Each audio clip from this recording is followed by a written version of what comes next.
आज रात में सूचना मिली कि एक घर में पिस्टल बनाने का काम हो रहा है, जिस पर कि पुलिस सुबह इनके घर पर गई और वहां पर तलाशी ली गई। जो इनका मकान है उसमें एक 3 मंजिला मकान में सबसे ऊपर के फ्लोर पे कमरे में कई सारी अर्धनिर्मित पिस्टल के पार्ट्स और निर्मित पिस्टल मिली। और वो कमरे का जो लॉक है वो बायोमेट्रिक लॉक था, जो केवल मुइज के ही थंबप्रिंट से खुलता था।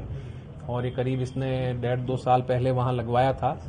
और इनका कहना है कि जो पूछताछ में इन्होंने बताया, इसमें इनके कुछ साथियों के नाम सामने आए हैं जो इनको पार्ट्स उपलब्ध करवाते थे, और उसको ये अलग अलग उपकरणों के जरिए नाल बनाना, ट्रिगर बनाना, स्प्रिंग बनाना और उनको असेंबल करना, ये सारा कार्य करता था। और उसको करने के बाद एक पिस्टल ये 20,000 में बेचता था। इन्होंने अभी तक कितनी पिस्टल बेची हैं और किन किन लोगों को बेची है, इसकी जानकारी की जा रही है। प्रथम दृष्टया जो सामान मिला है उससे प्रतीत होता है कि बड़े स्तर पर ये काम करते हैं। और इनके जो साथ में अपराधी रहे हैं उनकी भी पुलिस जांच कर रही है। और उसमें से कुछ लोगों के नाम सामने आए हैं जिनके लिए पुलिस टीम में गिरफ्तारी हेतु लगाई है, जिसमें कि बुलंदशहर के और मेरठ के भी कुछ लोग हैं। और ये पिस्टल कहाँ कहाँ बेचे हैं इसकी जानकारी की जा रही है। एक पिस्टल अनुमानतः ये 20,000 रुपये में बेचते थे। और ख़ास बात यह है कि ये पिस्टल बनाने के लिए ये बड़ा ही साइंटिफिक तरीके से इस काम को करते थे, क्योंकि ये पहले इनके परिवार में कैंची बनाने का काम होता था, वहाँ से इसको लोहे का काम की जानकारी थी।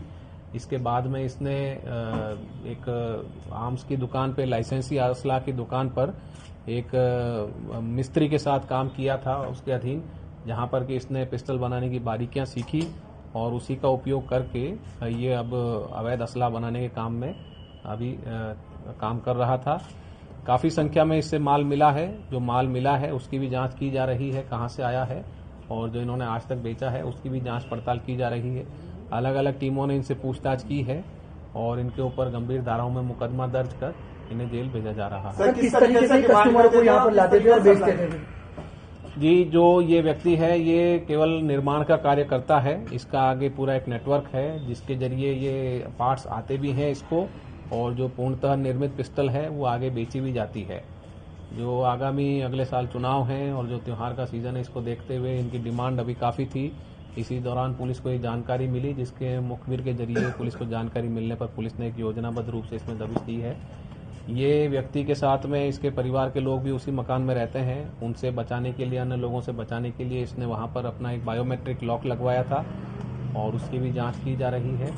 और जो भी बातें हैं, इनके संपर्क सूत्र हैं, उनसे भी पुलिस पूछताछ करेगी और कई पुलिस टीमें इस केस को और आगे अनावरण हेतु लगी है। कब से ये काम कर रहा था, इसका आपराधिक इतिहास क्या है? ये अभी तक इसका कोई आपराधिक इतिहास सामने नहीं आया है और तकरीबन ये 1.5 से 2 साल पूर्व से ये हमें अंदाजा है कि ये काम कर रहा है। जिस प्रकार से इसके यहाँ पर व्यवस्था हो रखी है उससे लगा कि ये 1.5 से 2 साल पहले से काम कर रहा है। जो अलग अलग बोर की नाल है उनके लिए अलग अलग इसने औजार रखे हैं, अलग अलग ड्रिलिंग के लिए अलग अलग औजार रखे हैं और बड़ा व्यवस्थित रूप से मशीनों के जरिए काम किया जा रहा था। और सभी मशीनें भी जब्त की गई हैं और इसमें आगे कार्रवाई की जा रही है। सर, बिहार से भी तार जुड़े हुए हैं इसके हथियार सप्लाई या माल आना जाना कुछ इस तरह का? फिलहाल इसमें बिहार का कोई रोल नहीं आया है, परंतु हमारे आसपास के जो जनपद हैं, सीमावर्ती जनपद हैं, उनके बारे में जानकारी की जा रही है, क्योंकि ये यहाँ से बुलंदशहर, मेरठ और आसपास के क्षेत्रों में भी बिक्री कर रहे थे, ऐसा जानकारी में आया है। इनसे पूछताछ की जा रही है। अलग अलग टीमें भी लगी हैं जो पूछताछ कर रही हैं और जो इनके साथी हैं उनको गिरफ्तार करने के लिए भी पुलिस टीमें लगी हैं। शीघ्र ही इसमें और जो भी तथ्य सामने आएंगे उनके आधार पर अग्रिम कार्रवाई की जाएगी। पुलिस टीम ने बहुत अच्छा कार्य किया है और पुलिस टीम को, कार्य करने वाली पुलिस टीम को 25,000 रुपये पुरस्कार मेरी तरफ से है। लोहिया नगर थाना क्षेत्र पुलिस।